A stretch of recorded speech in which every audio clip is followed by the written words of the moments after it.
Guys, there are spoilers for this film and this review. So if you don't want to chase your tail, go watch film and come back. You've been warned. Hey guys, welcome back to another week of Ticket Tuesday. I'm your host, Runtime HD. So yeah, it's going to be a great time. Hey guys, and welcome back to another episode of Ticket Tuesday. I'm your host, Runtime HD, and this week we watched Good Boy, the new animal-centric horror film starring Indy as himself and Ben Leonberg as the writer and director. And I will say this film, for what it is incredibly enjoyable, and I really like the very novel idea of a horror movie having an animal as the main central character that's like going through all the scary stuff. I really enjoy that, and how it's a real animal that's not even really an actor animal either. It's just kind of going through the motions, doesn't really know what's going on. I love it. But before I go on a whole tangent, why I like this film, I'll tell you why I like this film and more. Back at the house.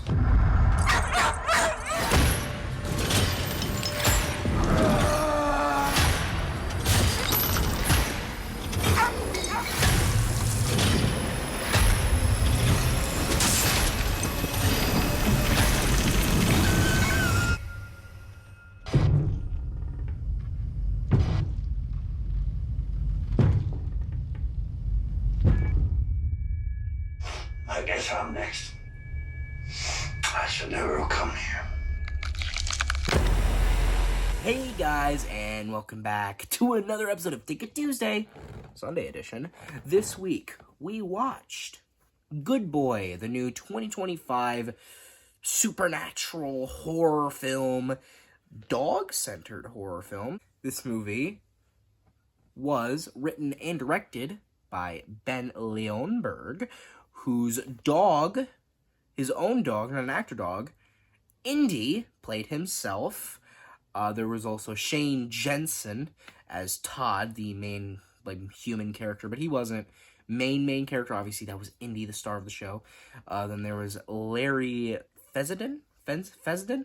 Sorry if I didn't say that correctly. And, obviously, there was a minor other dog in the movie named Max who played Bandit. He wasn't very prominent, or even really that important, but, he was also there. However, I do think, we're just going to jump straight into it. I think that this film is just truly intriguing. I really do love the twist it does with the horror movie genre, right? It is very striking film, I guess, is a generic but right way to put it, right? I think this film has a very rich atmosphere, right? And you guys know me. I'm atmosphere over cheap scares 100% of the time. I will always appreciate a horror movie that takes its time. Even though this movie is not very long, it does still take its time because it kind of has to, right? Obviously, you can't really have long dialogue scenes because it's the dog. A dog is the main character. You ain't gonna get any talking out of a dog who doesn't even know that he's in a movie, right? He thinks he's just playing with his owner, right? He doesn't know what's going on. But I think that fact of how the dog wasn't even acting, I think kind of brought out a very interesting performance, very nice performance out of the dog. And it just felt so organic because it was, right? I mean, as I said, the dog didn't know what was going on. And I think, as I said, that added to it. He had this puzzled look on his face the whole movie. And obviously it's because he's like, why the fuck are my owners pointing this weird black object at me, right? What is this? What are they doing?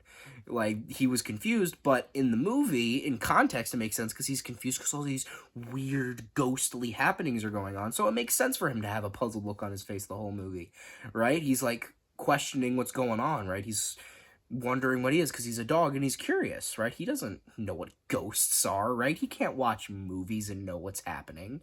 He's a dog.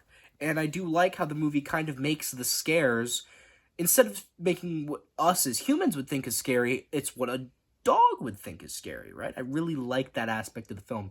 And overall, I just think the whole movie, I was just very invested in Indy's story because even though we don't spend that much time with him, I just think he's such a likable, lead, I guess is a good way to put it, in a weird way. He's just really likable. I mean, mainly because I love dogs. Or maybe that's probably a lot of the contribution, is because he's really cute, and he's a cute dog, and he's just doing cute stuff. Like, even when he's, like, running from monsters, or, like, doing stuff, just, like, trying to get away, or just doing spooky stuff, he's still cute. I don't know what it is. I do know what it is. It's because he's a dog. Either way, I'm rambling here.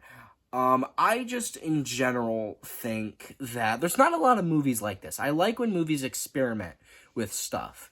You know, I really like it when they try to think outside the box, like In a Violent Nature, perhaps, or Skinamarink. These movies are, including this one, these three movies are very unconventional horror-wise, right? They do something different, and I think what people are looking for in the horror genre is something different these days. Because obviously you can make the same old stuff and make money, and hell, maybe you could even get a little enjoyment out of it. But I feel like stuff that would stick in your head, unless that like run-of-the-mill stuff is really well done and really memorable, it's probably not going to stick in your head that much. But movies like this, I think people will be talking about this movie for years, just based on its idea and concept alone.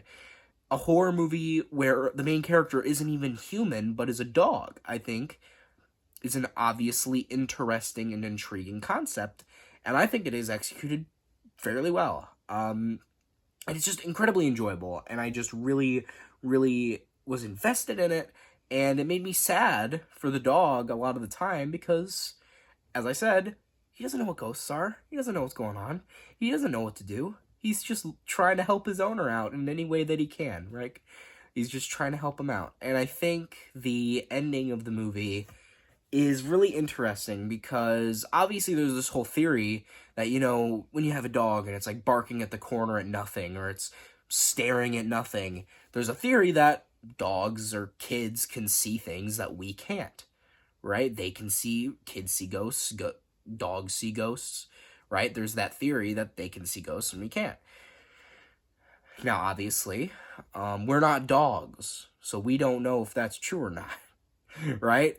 But in this movie, it's like it tests the theory if dogs, if they could see ghosts. And I think there is a lot of interpretation to be said here, because it never really explains what this ghost, demon, creature is.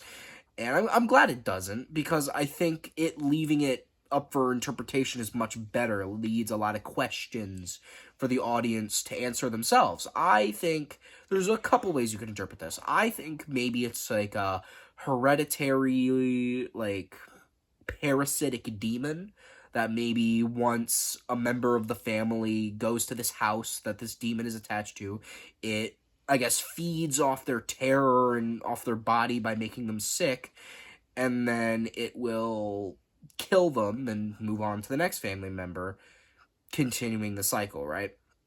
Or you can interpret it as none of it necessarily being real in a conventional sense. Maybe instead of it being a haunting, it could be perhaps the Grim Reaper coming to reap souls, coming to reap the soul of Indy's owner.